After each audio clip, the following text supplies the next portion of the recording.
Sziasztok! Ez az Érdemes-e Szicíliában menni vlog adásunk második része. Remélem láttátok az elsőt, ha nem, akkor a linket megtaláljátok lent a leírásban. Ma arról lesz tehát szó, hogy mit érdemes még megnéznetek Szicíliában, és hogy tényleg érezné a maffia jelenlétét, vagy a másik, ami nagyon híred, hogy tele van migránssal az egész sziget. Tartsatok velünk, és nézzétek meg ezt itt a YouTube csatornánkon. Most az előző részben ígértem nektek, hogy beszélek arról, hogy milyen a szicíliai közlekedés. Igazából őrült. Tehát az arab országok közlekedéséhez tudnám hasonlítani. Igazából az egész olyan udvariatlan, mint amilyen némely magyar sofőr, de itt mindenki így áll hozzá a dolgokhoz. Más viszont nem tudsz tenni, mint autót bérelned kell mindenképp akármilyen és félszettől a vezetéstől, mert amit mondtuk, a szigetet csak autóval lehet bejárni. Például a 3329 méter magas, nagyon aktív vulkán az Etna. Itt vagyunk az Etna tetején, jó, nem a tetején, a teteje egy kicsit följebb van, de nem érdemes feljebb menni, mert ha látjátok, hatalmas nagy felhőben van maga az Etna, és mi sem mentünk fel, de maga a látvány az fantasztikus. Itt van alattunk egy pici kráter, ami valószínűleg egy úgynevezett parazita kráter. Régen működött, és most nagyon jól néz ki. Nos, ide mindenképpen érdemes feljönnöd. A felfelé vezető út kellemes, a parkolási lehetőségek jó. Csak igazán jó idő kell hozzá, hogy feljöjj. Az Etnáról érdemes lefelé jövet elmened Taorminába is. Ha jártál már a Magyar Nemzeti Galériában, biztos nem feleded el soha Csontvári Kocka Tivadar festményét a Taorminai Színházról. Na, szóval itt vagyunk Taorminában, a görög színházban, ami egyébként nem is görög, mert eredetileg ugyan a görögök építették, de aztán a rómaiak átépítették, tehát amit láttok az itt a római színház maradványai. Szicília második legnagyobb színháza, tényleg jó nagy, és amiért én itt állok, vagy amit most itt fotózunk, az azért van, mert hogy ide jöttem megnézni egy Csontvári Kocka Tivadar, honnan festette le ezt a híres képet, amelyben a Taorminai görög színház van. Én nem. Taorminában azonban fent a városban lehetetlen parkolni, meg se próbáld, mi megtettük, nagy hiba volt. Érdemes lent a tengerparton hagyni az autót és felmenni a felvonóval a városba. Ott már könnyen megtalálod a színházat is, és gyönyörű kilátásban lesz részed. Maga a városka is kedves, nagyon olasz, nyugalmas, és Szicília viszonylatban igen tiszta. Érdemes hosszan sétálgatni az utcáin és élvezni az olasz hangulatot, beülni egy-egy kávézóba, étterembe.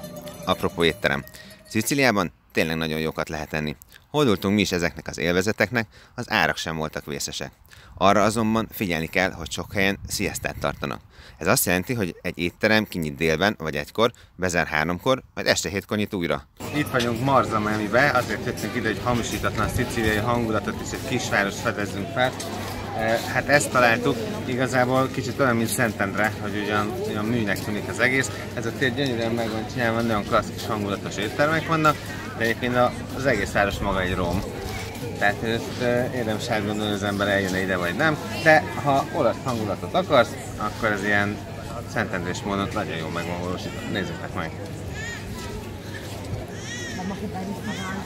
Ami még nagyon nagy probléma ezek az olaszokkal, hogy nagyon későn esznek. És ne gyere ide egyelőtt, az most is látszik, dél van, és semmi nincsen nyitva. Semmi.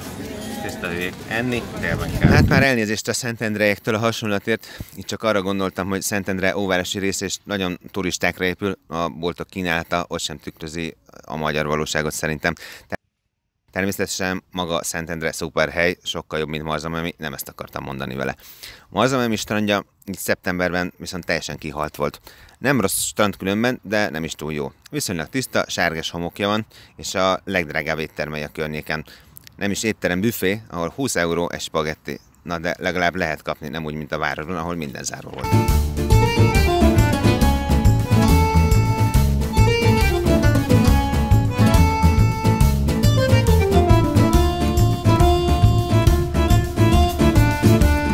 Mindenképpen kihagyhatatlan látnivaló Szirakúza városa és annak egy szigetre épült központi része. Cicero szerint Szirakúza volt a legnagyobb és a legszebb görög város. Ma a világörökség része.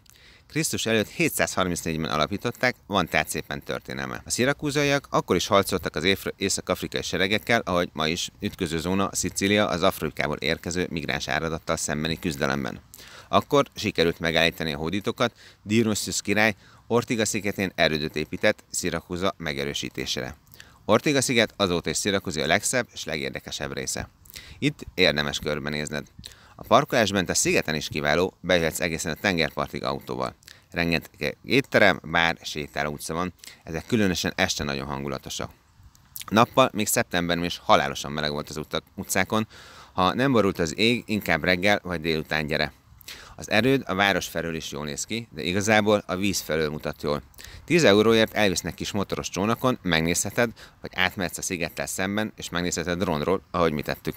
Pont szembe vele nehéz lejutni, mi egy leszakadt medencében találtunk helyet, ez aztán csak később tudtuk meg a drónfelvételekről, a helyszínen csak egy romnak tűnt. Amit még sokan dicsérnek, az Katánia. Nos, én ekkorát rég csalódtam városban. Igazából Tunéziában vagy Törökországban is nagyobb biztonságban éreztem magamat, mint itt. A városközpontból kimenni, a turista utakról letérni kifejezetten veszélyesnek tűnt. Striptease bárok, nightclubok, furcsa alakok és rengeteg szemét. Ha nem is láttuk, de éreztük a maffia jelenlétét mindenhol. Sokat olvashatsz arról, hogy mennyi mindent szőbe Szicíliában a maffia, eddig a ponton mindez csak mesének tűnt, de ebben a szegénységben és mocsokban, ami Katániában volt, evidens volt a jelenléte. Migráns hadjárattal azonban nem találkoztunk. Sokan riakodtak az út előtt, hogy minden Afrikából érkező migráns itt Szicíliában száll partra, de ez talán még az előző olasz kormány idején lehetett, most kevesebben voltak, mint tavasszal római utunk során Rómában. Most foglaljuk tehát össze, hogy mit gondolok arról, vagy mit gondolunk arról, hogy érdemes-e Szicíliába jönnöd nyaralni. Nos, azt gondolom, hogy nyáron semmiképpen, tehát egy nyaralásnak nagyon meleg, és mivel itt inkább a történelmi látnivalók a lényegesek, ezeket nem fogod tudni megnézni a 40 fokba. Hogyha már voltál Rodoszon, Majorkán, Zakintoson, Cipruson, Tenerifén, nincsen tengeri jogsit, hogy elmenj a Horvát-Adriára nyaralni, akkor talán érdemes eljönni Szicíliára. Egyébként nem. Hogy én jövök-e még valaha? Hát kimaradt ugye ez a nyugati rész, lehet, hogy egyszer ezt eljövök és megnézem, vagy pedig eljövök egy vitorláshajóval és körbenézem az egész szigetet, de nem ez lesz az első dolgom. Igazából annyit tudok mondani, hogy szép volt, jó volt, köszönöm, ennyi. Ahogy a repülők mondta annak idején. Köszönöm szépen, hogy velem tartottatok, nézzétek tovább az élménytérkép.hu vlogadásait, iratkozzatok fel a csatornákra, és tartsatok velünk. Sziasztok!